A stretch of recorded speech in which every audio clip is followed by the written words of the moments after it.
माधव आसमान की तरफ देखकर बोला, मानो देवताओं को अपनी निष्पापता का साक्षी बना रहा हो। दुनिया का दस्तूर है, नहीं लोग बांभणों को हजारों रुपए क्यों दे देते हैं? कौन देखता है परलोक में मिलता है या नहीं? बड़े आदमियों के पास धन है, फूंके। हमारे पास फूंकने को क्या है? लेकिन लोगों को जवाब क्या दोगे? लोग पूछेंगे नहीं कफन कहाँ है। घीसू हंसा। अब एक कह देंगे कि रुपए कमर से खिसक गए, बहुत ढूंढा, मिले नहीं। लोगों को विश्वास ना आएगा, लेकिन फिर वही रुपए देंगे। माधव भी हंसा इस अनपेक्षित सौभाग्य पर। बोला, बड़ी अच्छी थी बेचारी, मरी तो खूब खिला पिलाकर आधी बोतल से ज्यादा उड़ गई। घीसू ने 2 सेर पूड़ियां मंगाई, चटनी, अचार, कलेजिया। शराब खाने के सामने ही दुकान थी। माधव लपक कर 2 पत्तलों में सारे सामान ले आया। पूरा 1.5 रुपया खर्च हो गया। सिर्फ थोड़े से पैसे बच रहे। दोनों इस वक्त इस शान में बैठे पूड़ियां खा रहे थे जैसे जंगल में कोई शेर अपना शिकार उड़ा रहा हो।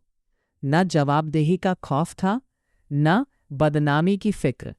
इन सब भावनाओं को उन्होंने बहुत पहले ही जीत लिया था। घीसो दार्शनिक भाव से बोला, हमारी आत्मा प्रसन्न हो रही है तो क्या उसे पुण्य ना होगा? माधव ने श्रद्धा से सिर झुकाकर तस्दीक की, जरूर से जरूर होगा। भगवान, तुम अंतर्यामी हो, उसे बैकुंठ ले जाना। हम दोनों हृदय से आशीर्वाद दे रहे हैं। आज जो भोजन मिला वो कभी उम्र भर न मिला था। एक क्षण के बाद माधव के मन में एक शंका जागी। बोला, क्यों दादा, हम लोग भी एक न एक दिन वहां जाएंगे ही। घीसू ने इस भोले भाले सवाल का कुछ उत्तर न दिया। वो परलोक की बातें सोचकर इस आनंद में बाधा ना डालना चाहता था। जो वहां हम लोगों से पूछे कि तुमने हमें कफन क्यों नहीं दिया, तो क्या कहोगे? कहेंगे तुम्हारा सिर। पूछेगी तो जरूर, तू कैसे जानता है कि उसे कफन न मिलेगा? तू मुझे ऐसा गधा समझता है? 60 साल क्या दुनिया में घास खोदता रहा हूं? उसको कफन मिलेगा, और बहुत अच्छा मिलेगा। माधव को विश्वास न आया। बोला, कौन देगा? रुपए तो तुमने चट कर दिए। वो तो मुझसे पूछेगी। उसकी मांग में तो सेंदूर मैंने डाला था। कौन देगा, बताते क्यों नहीं?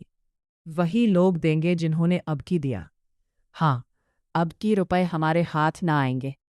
ज्यों ज्यों अंधेरा बढ़ता था और सितारों की चमक तेज होती थी, मधुशाला की रौनक भी बढ़ती जाती थी।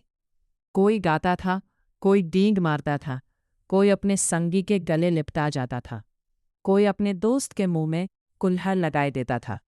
वहां के वातावरण में सरूर था, हवा में नशा। कितने तो यहाँ आकर एक चुल्लू में मस्त हो जाते थे। शराब से ज्यादा यहाँ की हवा उन पर नशा करती थी। जीवन की बाधाएं यहाँ खींच लाती थी और कुछ देर के लिए ये भूल जाते थे कि वे जीते हैं या मरते हैं, या न जीते हैं न मरते हैं। और ये दोनों बाप बेटे अब भी मज़े ले लेकर चुस्कियां ले रहे थे। सबकी निगाहें इनकी ओर जमी हुई थी। दोनों कितने भाग्य के बली हैं।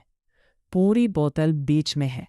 भरपेट खाकर माधव ने बची हुई पूरियों का पत्तल उठाकर एक भिखारी को दे दिया, जो खड़ा इनकी ओर भूखी आंखों से देख रहा था और देने के गौरव, आनंद और उल्लास का अपने जीवन में पहली बार अनुभव किया।